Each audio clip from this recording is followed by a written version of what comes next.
नमस्कार. मी पुष्पलता जगताप आणि तुमचं माझ्या यूट्यूब चॅनलमध्ये खूप खूप स्वागत आहे. आजच्या व्हिडिओमध्ये आपण पाहणार आहोत दीर्घ आयुष्याचे रहस्य. आपल्या पूर्वजांकडून अशी 10 सिक्रेट की ज्यामुळे आपण दीर्घ आयुष्य जगू शकू आणि त्याचबरोबर आनंदात सुद्धा कोणावरही अवलंबून न राहता. तर काय होती ती 10 सिक्रेट? चला तर मग जाणून घेऊया का? मित्रांनो, आज आपण 60, 70, कोणी 50मध्ये असेल तर कोणी 50 पार केलेली असेल. पण तुम्ही कधी असा विचार केला आहे की जे तुमचे आजी, तुमचे आजोबा तुम्ही बघितले असतील, नाही का? आणि ते म्हातारपणात सुद्धा, वय झाल्यानंतर सुद्धा, वयाच्या 70-80 वर्षात सुद्धा ठणठणीत असायची. ना कुठला आजार, ना कुठली औषधी, ना काहीही. तरीही ते ठणठणीत असायचे. आणि एवढंच नाही मित्रांनो, तर त्यांचा हातभार सुद्धा राहायचा. बघा, पूर्वीच्या लोकांना, तुमच्या आजी आजोबांना, आता तुम्ही 50, 60 किंवा 70 असाल, पण तुमच्या आजी आजोबा जेव्हा तुम्ही लक्षात घेता तेव्हा कधी तुम्हाला असं आढळलं आहे की ते आपलं गोळ्याचा म्हणजे आपल्या गोळ्या घ्यायचे टायमिंग लक्षात ठेवत आहे. मला BP आहे बा, BPची गोळी घ्यायची आहे. मला शुगर आहे, मला शुगरची गोळी घ्यायची आहे. किंवा मला डॉक्टरकडे जायचं आहे, मला मला हे डेट दिलेली आहे, मला ते डेट दिलेली आहे. तुम्ही असं कधी बघितलं आहे का? नाही. त्यांच्याजवळ फार फार तर आपण आपल्या आजी आजोबांना जेव्हा बघितलं तर त्यांच्याजवळ त्यांचा बटवा असायचा. आठवतं का तुम्हाला त्यांचा बटवा? कदाचित आठवत असेल. बघा, आणि त्या बटव्यात त्यांचं काही सिक्रेट असायचं. त्यांना कधी त्रास झाला तर त्यातलं ते थोडंफार खायचं सुद्धा, नाही का? पण ते आजारी आहे, खूप आजारी आहे आणि त्यांना काही टॅबलेट चालू आहे असं मात्र आपण बघितलं नाही. मी तरी बघितलं नाही. मला माझे आजोबांना बघितलं, मी माझ्या आजीला बघितलं आणि माझ्या आईच्या आजीला सुद्धा मी बघितलं. पण ती कधी असे काही औषधी किंवा काही खात आहे, तिला काही प्रॉब्लेम आहेत, शेवटपर्यंत, अगदी शेवटपर्यंत ठणठणीत. आणि बऱ्याच लोकांनी 100 पार केलेली असायची. हो, आठवत असेल तुम्हाला. बघा, विचार करा. आणि एक गोष्ट बघा, त्या काळात कुठली महागडी हॉस्पिटल होती का हो? नाही ना. आता आपण प्रत्येक गल्लीत एखादं हॉस्पिटल बघतो, मेडिकल स्टोर्स बघतो. रोज काही ना काही आपण आजारी पडल्यानंतर त्या त्या ठिकाणी जायचं आणि आपल्या औषधी घ्यायच्या. त्या ठिकाणी गर्दी होती ना. पूर्वी हॉस्पिटल नव्हते असे मी म्हणणार नाही. हॉस्पिटल जरूर होते, पण मोजकीच. खूप गल्लोगल्ली डॉक्टर्स नव्हती, हॉस्पिटल नव्हती किंवा मेडिकल स्टोर्स तर खूप कमी होती. त्याचबरोबर रोज विटॅमिनच्या गोळ्या, ना डाएट प्लॅन नावाची काही फॅशन होती का? नाही, अजिबात नाही. आणि तरीसुद्धा ते 80, 90, अगदी 100 पर्यंतही अगदी उत्साहाने जगायचे. आणि आज मात्र काय बघतोय आपण? आज वयाची 35 वर्ष, वयाची 40 झाली की अनेक जण म्हणतात, बाबा माझे गुडघे दुखत आहेत खूप, माझा BP वाढला आहे, माझी साखर नियंत्रणात नाही, मला झोप लागत नाही आणि शरीरात तर शक्तीच राहिली नाही. असं का होत असेल बरं? आपल्या शरीरात बदल झाला आहे की आपल्या जीवनशैलीत बदल झाला? बघा, पूर्वीच्या लोकात आणि आपल्या लोकात काय बदल झालेला आहे? शरीर तर सारखेच असणार, नाही का? बदल झालेला आहे तर तो मात्र नक्कीच जीवनशैलीत बदल झाला आहे, नाही का? आज आपण अशा 10 सवयीबद्दल जाणून घेणार आहोत ज्या आपल्या पूर्वजांनी आयुष्यभर पाळल्या. आणि विशेष म्हणजे आधुनिक संशोधनही या सवयीपैकी अनेक गोष्टी आरोग्यासाठी उपयुक्त असल्याचे सांगत आहे. हो ना? आता बघा, आपण त्याच सवयी आजच्या व्हिडिओमध्ये जाणून घेणार आहोत. आणि त्यासाठी तुम्हाला काय करायचं आहे, तर तुम्हाला मात्र हा व्हिडिओ शेवटपर्यंत नक्की बघा. शेवटपर्यंत तुम्हाला बघायचा आहे. तर बघा, आपले पूर्वज डॉक्टर नव्हते, पण त्यांना शरीराची भाषा मात्र समजत होती. त्यांनी निसर्गाकडून शिकले की ऋतूंनी कसं जगलं पाहिजे, श्रम केले पाहिजे, साधं अन्न खाल्लं पाहिजे आणि सर्वात महत्त्वाचं म्हणजे त्यांनी शरीराला काम करण्याची संधी दिली होती. आज आपण शरीरापेक्षा मशीनवर जास्त विश्वास ठेवतो. चालण्याऐवजी वाहन, जिण्याऐवजी लिफ्ट, नाही का? आणि घरचं जेवण सोडून प्रक्रिया केलेले पदार्थ आणि विश्रांतीच्या नावाखाली तास न तास आपण मोबाईल या सगळ्यामुळं काय होते, आपल्या शरीरावर ताण वाढतो. पण आनंदाची गोष्ट ही आहे मित्रांनो, की काही चांगल्या सवयी जर तुम्ही पुन्हा अंगीकारल्या ना, तर आपल्या आरोग्यात सकारात्मक बदल घडू शकतात. हो, घडू शकतात. आणि आज आपण त्याच काही हेल्थ टिप्स आपण जाणून घेऊया. तर त्यातलं सगळ्यात महत्त्वाचं म्हणजे काय असेल, तर सूर्योदयासोबत दिवसाची सुरुवात. पूर्वीच्या काळात गजर नव्हताच. आता आपण जसं मोबाईलला अलार्म लावतो आणि उठण्यासाठी आपण धडपड करतो, पण तरीसुद्धा आपल्याला जाग येत नाही. घड्याळाचा अलार्म लावतो तरीसुद्धा आपल्याला जाग येत नाही, होतं असं. आणि यामध्ये तर आजची तरुण पिढी अगदी अग्रेसर आहे. मला इतके वाजता उठायचं बाबा म्हणून ते जातात, मोबाईलचा अलार्म लावतात आणि मग जसं मोबाईल वाजायला लागतो तसतसा तो मोबाईल बंद करतात, आणखी पांघरून डोक्यावर घेऊन झोपतात. बघा, तुमचे नातू किंवा तुमची अगदी मुलंसुद्धा ह्यात असतील, हो ना? पण पूर्वीच्या काळी ह्या लोकांना कुठलाही गजर लावण्याची गरज नव्हती. ते अगदी सकाळी उठायचे म्हणजे उठायचेच. बघा, पहाटेचा कोंबडा आरवला की उठणार म्हणजे उठणारच. असं त्यांचं दिनक्रम असायचा. खेडगाव, नैसर्गिक वातावरण आणि ह्या सगळ्या वातावरणाचा परिणाम त्यांच्या शरीरावर सुद्धा असायचा. आणि अगदी सकाळी उठून पहाटेचा शुद्ध वारा, पक्ष्यांचा आवाज आणि सूर्याची पहिली किरण हीच त्यांच्या दिवसाची सुरुवात असायची. अशी सकाळी लवकर उठल्यामुळे त्यांचा दिवस अगदी शांत, नियोजनबद्ध आणि सक्रिय असायचा. आज अनेक संशोधनामध्ये असे आढळते की नियमित झोपेची वेळ आणि सकाळच्या नैसर्गिक प्रकाशाचा संपर्क शरीराच्या जैविक घड्याळाला संतुलित ठेवण्यास मदत करू शकतो आणि यामुळे दिवसभर ऊर्जा टिकून राहण्यास आणि झोपेची गुणवत्ता वाढण्यास मदत होते. आणि त्याचबरोबर सगळ्यात महत्त्वाचं माहीत आहे काय होतं, तर मन प्रसन्न राहण्यास सुद्धा मदत होते. पूर्वी लोक सकाळी उठून अंगण झाडायचे, झाडांना पाणी द्यायचे. बघा, पूर्वीच्या काळी घरं शेणामातीचे असायचे. सडा टाकणे, सकाळी उठल्यानंतर पूर्ण घर झाडून काढणे फड्याने. त्यानंतर घराच्या बाहेर अंगणात शेण काढून सडा टाकणे. त्यानंतर घरात आतमधले जे स्वयंपाकघर असेल, बाहेर ओसरी असेल, ते हाताने सारवणं, शेणाचं लेपन करणं किंवा सारवणे आणि त्यानंतर प्रसन्न वातावरणात त्यांची अंघोळ, त्यानंतर बाहेर फेरफटका मारणं, थोडंसं पुरुष मंडळी शेतात जाऊन फेरफटका मारून यायची आणि त्याचबरोबर हलक्या व्यायामासारखी सुद्धा ती कामे करायची. बघा, पूर्वी जे सडा टाकायचे तर त्यामुळे शरीराची हालचाल होते, शरीराची हालचाल होते, भांडी घासणे. आणि पूर्वीच्या काळी तुम्हाला तर माहीत आहे, एकत्र कुटुंब पद्धती होती.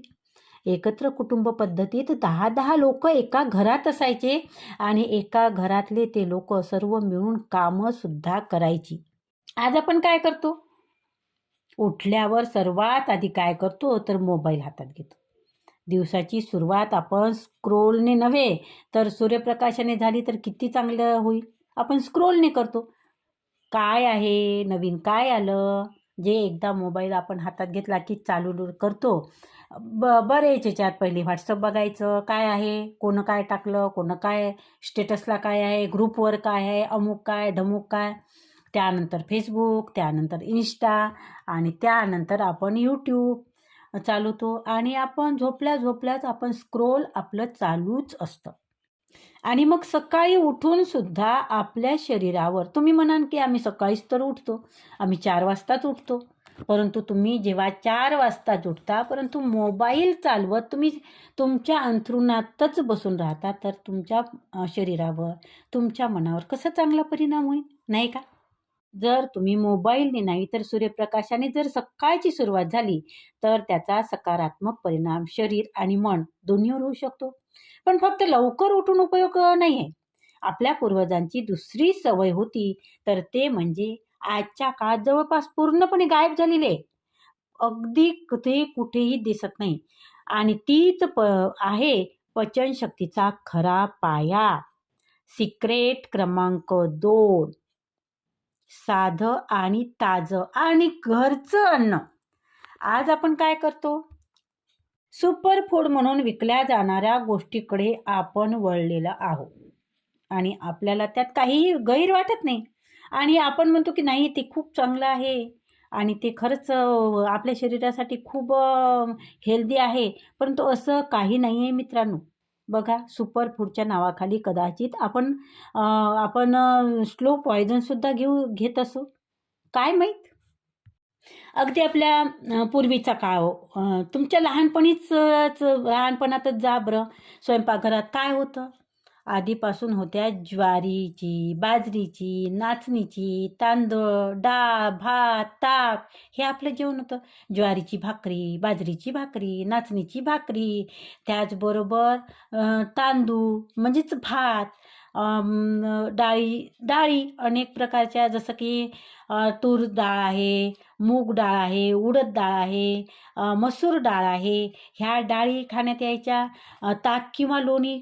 पूर्वी घराघरात गाई म्हशीची गोठे असायची बघा, आणि प्रत्येकच घरात दूध, दही, लोणी, तूप यासारखं गोष्टी असायच्या, आणि ते खाणं, ते हेल्दी खाणं समजायचे. आणि त्याचबरोबर हे लोक हंगामी फळं खायचे. हेच त्यांचं खरं पोषण होतं. ते पोट भरण्यासाठी नाही, तर शरीरात आपल्याला पोषण मिळावं म्हणून ती खात असत. त्यांच्या जेवणात कृत्रिम रंग नव्हते, अतिरिक्त साखर नव्हती, प्रक्रिया केलेले पदार्थ नव्हते, आणि सतत बाहेरचं खाणं तर ते जवळजवळ नव्हतंच. कारण पूर्वी हॉटेलमध्ये जेवणं हे अगदी म्हणजे खूप बाहेर राहणारे, किंवा सर्व्हिस निमित्त बाहेर आहे, किंवा असं म्हणू आपण काही शिकायला असणारी तरुण मुलं बाहेर, कामगार, काम करायला जाणारे, अशीच लोक पूर्वी नाश्ता म्हणून हॉटेलिंग असायचं. परंतु आज आपण काय बघतो? जवळजवळ सर्वच आज दिवसभर पॅकेटमधले पदार्थ, सॉफ्ट ड्रिंक, जास्त साखर, जास्त मीठ असलेले पदार्थ आपण खात असतो. आणि अशा आहारामुळं काय होते की वजन वाढतं, रक्तातील साखरेवर त्याचा परिणाम होतो, किंवा इतर आरोग्य समस्यासुद्धा आपल्याला निर्माण होण्याचा धोका आपल्याला वाढू शकतो.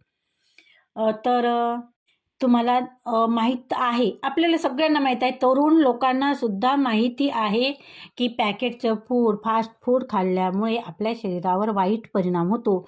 परंतु सवय किंवा आपल्या मनावर कंट्रोल नसतं, आणि हेच कारण आहे आपण ते खातो. बघा, आपले पूर्वज काय म्हणायचं? भुकेपेक्षा जास्त जेवायचं नाही, जेवढी भूक तेवढंच जेवलं पाहिजे, आणि तेही वेळेवर. सकाळची न्याहारी, दुपारचं जेवण आणि रात्रीचं जेवण, असा त्यांचा क्रम ठरलेला होता. आणि मधल्या वेळात असं काही ते खात नव्हते. मधल्या वेळात जे काही नैसर्गिक फ्रूट भेटत असेल तर ते फ्रूट वगैरे ते खायची, पण असं काहीही खात नव्हते.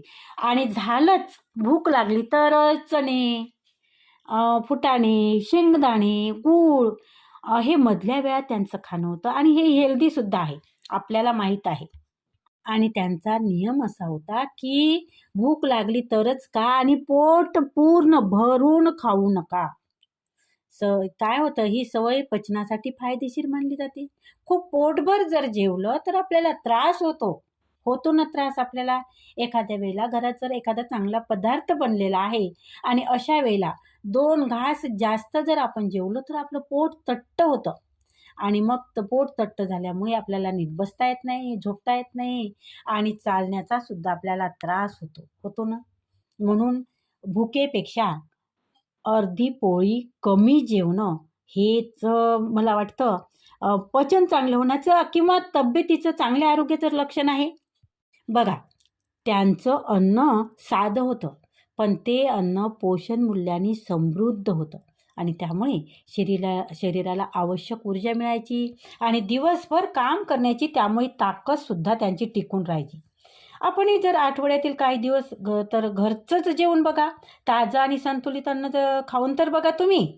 काय होईल? त्यामुळे शरीराला त्याचा नक्कीच फायदा होईल, चांगलाच फायदा होईल. आपल्यालाही माहीत आहे, काही मी वेगळं काही सांगत नाही आहे तुमच्यासाठी. तुम्हालाही हे माहीत आहे कुठेतरी. बघा, प्रयत्न करून तर बघा, फक्त आठवडाभर आपण आपल्या शरीरासाठी देऊन तर बघा.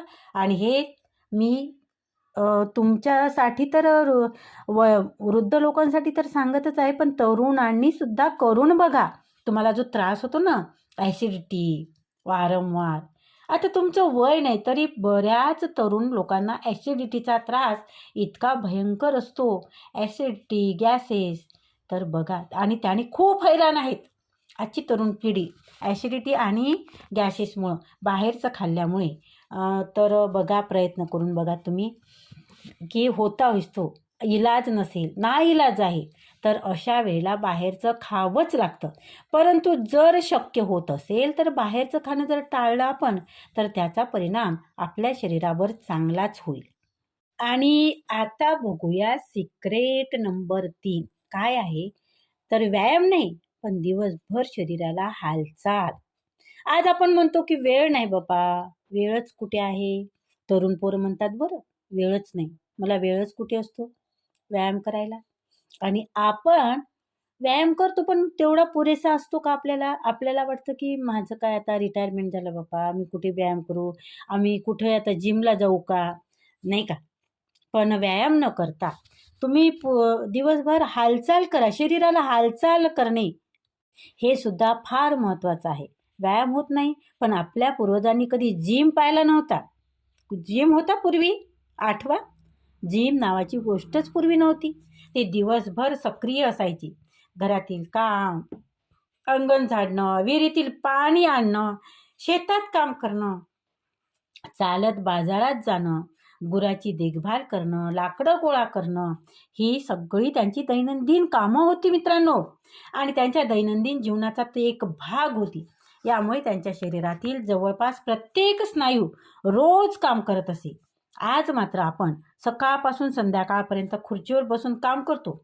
ऑफिसमध्ये बसणे, घरी आल्यावर TV किंवा मोबाईल आणि पुन्हा झोप.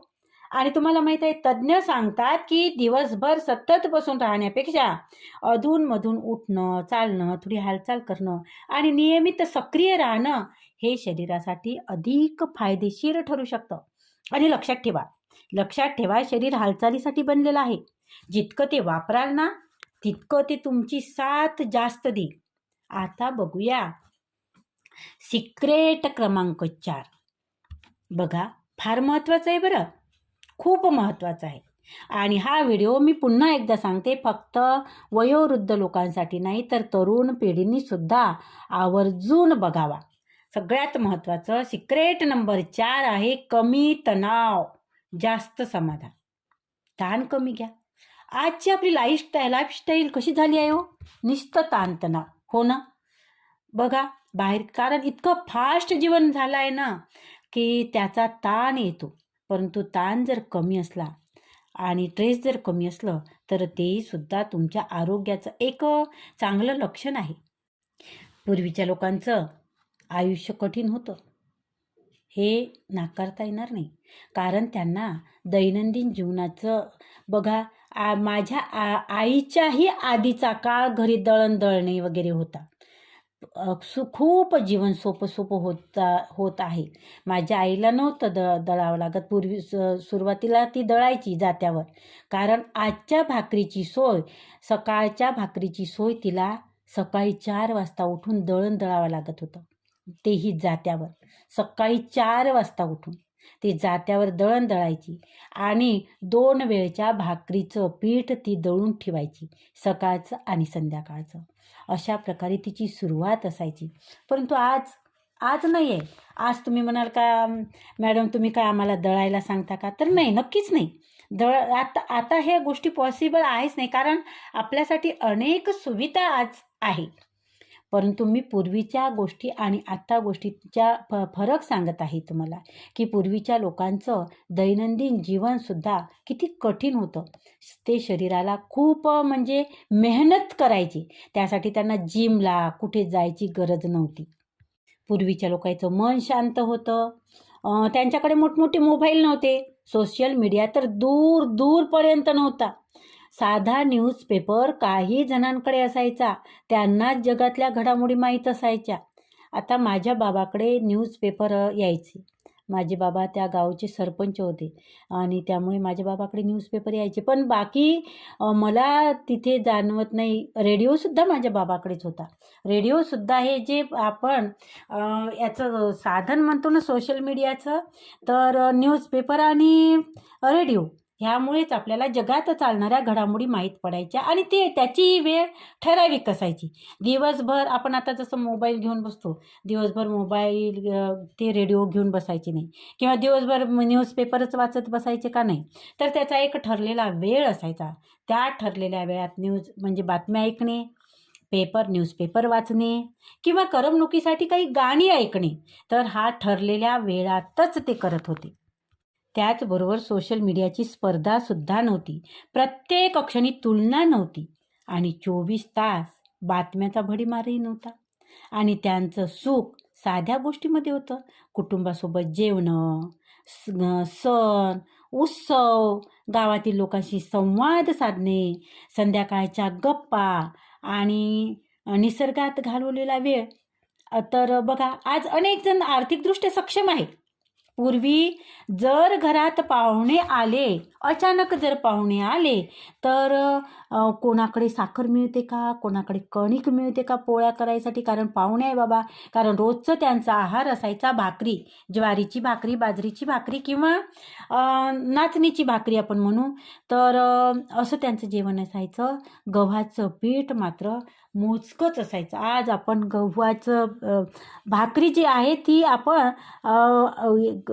आपल्याला आवडते म्हणून खात होतो. तर पूर्वी भाकरी रोजचं जेवण होतं. आणि जर पाहुणे आले तर कोणाकडून उसणं मागण्याची लाज वाटत नव्हती, अजिबात वाटत नाही. कारण प्रत्येक जण तसा त्यांचा बॉन्ड होता की कोणाकडे एकमेकांच्या घरी पाहुणे आले तर एकमेकाकडे शेअर करणं आणि त्यानंतर ते उसणं घेतलेल्या गोष्टी वापस देणं, अशा प्रकारचं त्यांचं जीवन होतं. तर बघा, आज आर्थिकदृष्ट्या आपण सक्षम आहोत, पण मानसिकदृष्ट्या आहोत का आपण सक्षम? किती थकलेले आहोत हो आपण, नाही का? मानसिकदृष्ट्या ताणतणावाचा दीर्घकाळ परिणाम काय होतं? तणावामुळे, टेन्शनमुळं काय होतं की त्यामुळे झोप होत नाही, आणि झोप होत नाही, पचन म्हणजे व्यवस्थित होत नाही, आणि रक्तदाब वाढतो तणावामुळे, आणि एकूणच आरोग्यावर त्याचा परिणाम होतो. म्हणूनच दिवसातून काहीच मिनटं स्वतःसाठी काढा. शांत बसा, खोल श्वास घ्या, कुटुंबाशी बोला, कुटुंबाशी संवाद साधा, निसर्गात थोडा वेळ घालवा, आणि या छोट्या सवयी मनाला खूप मोठा आधार देऊ शकतात. आता बघूया सिक्रेट क्रमांक 5, खूप महत्त्वाचं आहे. तर ऋतूनुसार आहार आणि जीवनशैली. पूर्वी म्हणजे आपले पूर्वज निसर्गाच्या नियमानुसार जगायचे. उन्हाळ्यात ताक पिणे, काकडी, कलिंगड, पावसाळ्यात गरम, ताजा आणि स्वच्छ अन्न, हिवाळ्यात तिळाचे लाडू, गूळ, बाजरीची भाकरी, हरभरा. प्रत्येक ऋतूला वेगळं अन्न त्यांना माहीत होतं. की प्रत्येक ऋतूत काय खायचं. बघा, तुम्हाला तुमचं बालपण आठवत असेल कदाचित. तर माठामध्ये पाणी असायचं उन्हाळ्यात, थंडगार पाणी. त्यात वाळ्याची काडी टाकलेली असायची आणि असं सुगंधित मिश्रित पाणी आपण प्यायचो. आपल्याला जर सरबत जरी प्यायचा असला तरी वाळ्याचं सरबत असायचं, नाही का? त्याचबरोबर ताक घरोघरी असायचं आणि ताक प्यायचं. ताक उन्हाळ्यासाठी खूप चांगलं. त्याचबरोबर काकडी खात होते, कलिंगड खात होते. बघा, हो ना? आठवलं तुम्हाला? आणि त्याचबरोबर पावसाळ्यात गरम घरचं ताजं अन्न, शेतातून आल्यानंतर किंवा बाहेरून आल्यानंतर रोजचं जेवण, हातपाय धुतल्यानंतर गरम गरम जेवण, ताजं आणि स्वच्छ. त्याचबरोबर हिवाळ्यात तुम्हाला आठवत असेल तिळाचे लाडू बनवायचे. तिळाचे लाडू, अ, अ, बाजरीची भाकरी आणि गूळ, त्याचबरोबर हरभरा, हे वेगवेगळ्या ऋतूनुसार वेगवेगळं जेवायचे. त्याचबरोबर मेथी भिजू घालून मेथीचे लाडू बनवून सुद्धा ते लोक खात होती. त्यांना माहीत होतं की प्रत्येक ऋतूत शरीराच्या गरजा बदलतात. आज मात्र कोणताही ऋतू असो, आपला आहार म्हणजे जवळ सारखाच असतो. ऋतूनुसार उपलब्ध ताजी फळे, भाज्या आणि धान्याचा समावेश केल्याने काय होतं, शरीराला विविध पोषक घटक मिळण्यास मदत होते, नाही का? पूर्वजांच्या या सवयीमुळे एक साधा विचार होता की त्या सवयी मागचा, की निसर्ग जे देतो ते योग्य वेळी स्वीकारा. आणि त्यामुळे कृत्रिम पूरकापेक्षा नैसर्गिक अन्नाला अधिक महत्त्व दिल्या जात होतं. आता बघूया सिक्रेट क्रमांक 6. सूर्यास्तानंतर हलकं जेवण आणि वेळेवर झोपणं. आपल्या पूर्वजांच्या घरात एक नियम होता. रात्री उशिरापर्यंत जागायचं नाही आणि संध्याकाळ झाली की घरची कामं संपली, सर्वांनी एकत्र जेवण केलं आणि थोडा वेळ गप्पा झाल्या की मग वेळेवर झोप. आजचं चित्र मात्र अगदी उलट आहे हो. रात्री 11, 12, कधी 1 वाजेपर्यंत मोबाईल, टीव्ही, वेब सिरीज किंवा सोशल मीडिया. त्यानंतर जड जेवण आणि मग सकाळी उठताना थकवा, नाही का? बघा, सगळ्यात मोठं रहस्य काय होतं त्यांचं सांगू का? एकत्र जेवणं, थोड्या गप्पा. आज मात्र आपण ते विसरून गेलो. एकत्र जेवण विसरलो, गप्पा विसरलो. प्रत्येकजण आपल्यातच स्वमग्न आहे. आणि स्वमग्न असणं वाईट नाही, पण आपण काय करतो, आपल्यात स्वमग्न असून मोबाईलवर सारखं व्यस्त असतो. आणि मग काय होतं की असं जड जेवण उशिरा केल्याने लोकांना पचनाशी संबंधित त्रास जाणवू शकतो. पूर्वजांना स्लीप ट्रॅकर नव्हता त्यांना, पण त्यांची झोप निसर्गाच्या लयीत होत होती. जर शक्य असेल तर रात्रीचं जेवण झोपण्याच्या किमान 2 ते 3 तास आधी घ्या आणि झोपण्यापूर्वी मोबाईलचा वापर बिलकुल करू नका किंवा कमी करण्याचा प्रयत्न करा. अशा छोट्या बदलाचा झोपेवर तुमच्या सकारात्मक परिणाम होऊ शकतो. आता सिक्रेट क्रमांक 7. नाती जपणं आणि एकत्र राहणं. पूर्वीच्या घरात एकत्र कुटुंब असायची. आजी, आजोबा, आई, वडील, काका, काकू, अशा प्रकारे ते एकत्र कुटुंब असायची. त्याचबरोबर सगळी मुलं एकत्र.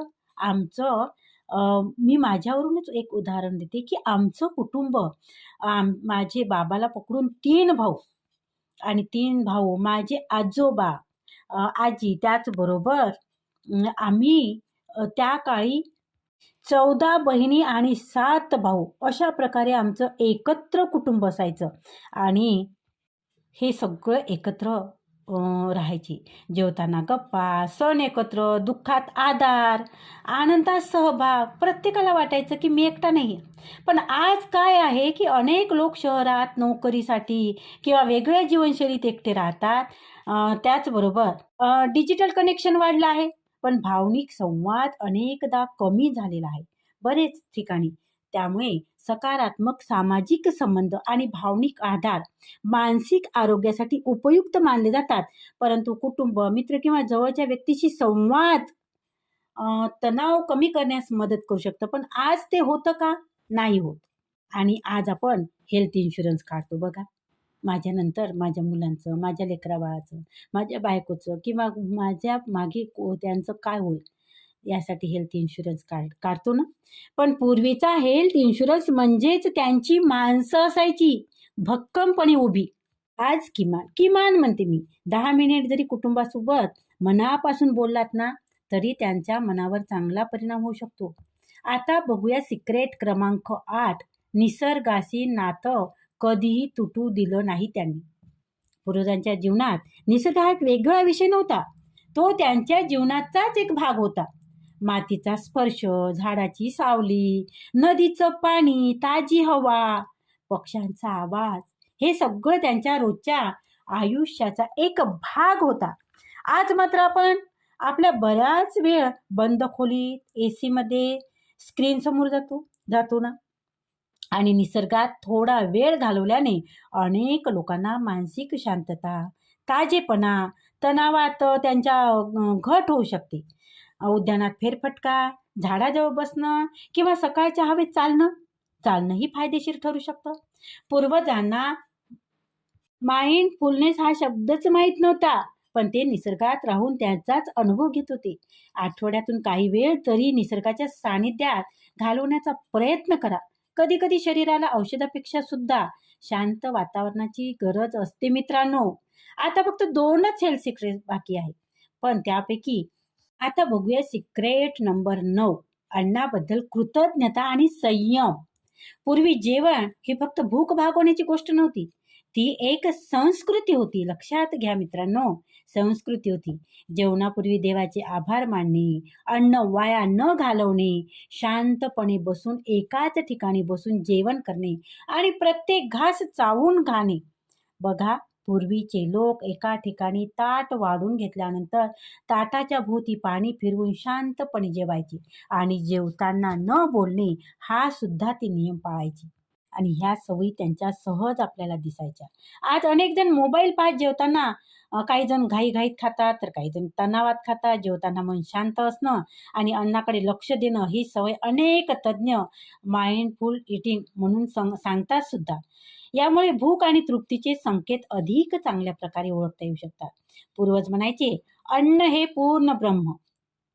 हो ना.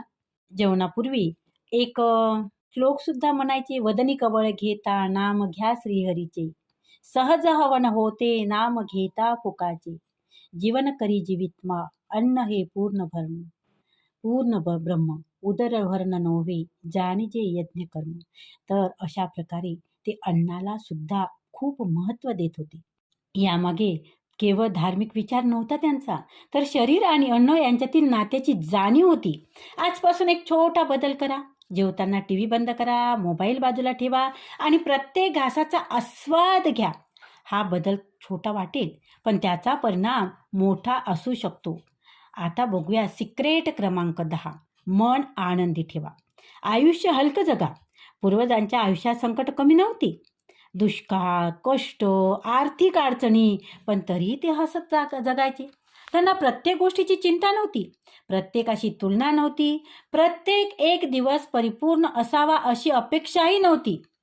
त्यांनी आयुष्य स्वीकारलं, त्याचा आनंद घेतला आणि जे आहे त्यात समाधान शोधलं.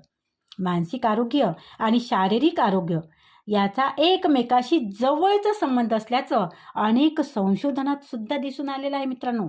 सकारात्मक दृष्टिकोन, कृतज्ञता आणि अर्थपूर्ण नाती हे आरोग्यदायी जीवनशैलीचा महत्त्वाचा भागच मानला जातो, नाही का? आणि याचा अर्थ असा नाही की आयुष्यात कधीच दुःख येणार नाही, पण प्रत्येक संकटावर पुन्हा उभं राहण्याची ताकद निर्माण करणं हेच खरं आरोग्य आहे.